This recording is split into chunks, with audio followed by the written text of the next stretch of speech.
வணக்கம் மக்களே, நான் உங்கள் ஜோதிஸ். இந்த வீடியோவில் இன்று நாம் விசுத்தி என்றால் என்ன, விசுத்தி எங்கே உள்ளது, விசுத்தி என்றால் இன்று வரை தொண்டை நெஞ்சுக்குழியைத்தான் விசுத்தி என்று தவறான எண்ணத்தோடும் கற்பனையாலும் கற்பிக்கப்பட்டு வந்துள்ளோம். விசுத்தி என்றால் விக்கூட்டல் சுத்தி விசுத்தியாகும். வி என்று தனியாக பிரித்து பார்த்தால் வி என்றால் விசேஷம், அதாவது சிறப்பு என்பதாகும், அதாவது அறிவு என்பதாகும். சுத்தி என்றால் நிர்மலம், களங்கம் இல்லாதது என்பதாகும். விசுத்தி என்றால் களங்கமில்லாத நிர்மலமான அறிவாகும் என்பது புலப்படும். அதாவது அறிவு நிர்மலமாகிறது என்று பொருள். அதாவது நம் அறிவு, நம் மனம் நிர்மலமாகி ஒன்றும் தெரியாத அறியாத விதத்தில் யாதொரு அறிவும் இல்லாமல் நிச்சலமாய் சலனமற்றதாய் ஜீவன் மட்டும் உயிர் மட்டும் இருக்கும் நிலைக்குத்தான் விசுத்தி என்று பெயராகும். இந்த நிலைமைக்குத்தான் ஜீவனுடைய சுழுத்தி நிலையாகும். இப்போது மனதில் உண்டான அனைத்து களங்கங்களும் பதிவுகளும் நாசமாகி ஜீவனில் உயிரில் மனம் இத்து அந்த ஜீவன் ஒன்றும் அறியாமல் இருக்கும் நிலைமை சுழுத்தி நிலை என்பதாகும்.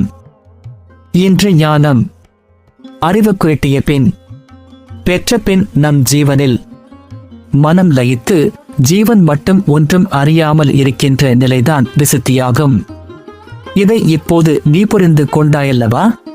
தொண்டை நெஞ்சுக்குழியில் ஒளியும் இருளும் இல்லை, அதை மனம்தான் அறிகிறது. நெஞ்சுக்குழிக்கு உணவு பண்டங்களை விழுங்கும் சக்தி மட்டும்தான் உள்ளது, அது ஞானேந்திரியமல்ல என்பதை புரிந்து கொள்ளுவாயாக. இதைத்தான் வள்ளலார் சுத்த சன்மார்க்க சாதனம் பயிற்சி கழுத்துக்கு கீழே இல்லை கழுத்துக்கு மேல் என்று வள்ளலார் இராமலிங்க அடிகள் கூறுகின்றனர். இப்போது நீங்கள் சொல்லுங்கள் பார்க்கலாம். என் ஜான் உடம்புக்கு சிரசு பிரதானம் என்று வள்ளலார் இராமலிங்க அடிகள் கூறுகின்றனர். பின்பு எப்படி விசுத்தி தொண்டை நெஞ்சு பாகத்தில் இருக்கும்? யோசித்து பாருங்கள் மக்களே. இதைத்தான் ஆதியில் மறைத்து வைத்து விட்டான் ஒருவன், அவன் ஒரு வள்ளவன் என்று வள்ளலார் இராமலிங்க அடிகள் கூறுகின்றனர்.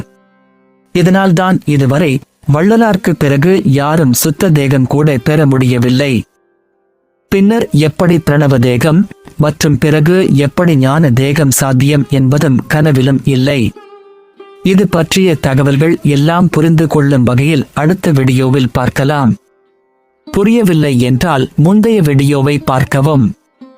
Please like and share. அருட்பெருஞ்சோதி அருட்பெருஞ்சோதி தனிப்பெரும் கருணை அருட்பெருஞ்சோதி. எல்லாம் உயிர்களும் இன்புற்று வாழ்க, வாழ்க வளமுடன். திருச்சிற்றம்பலம்.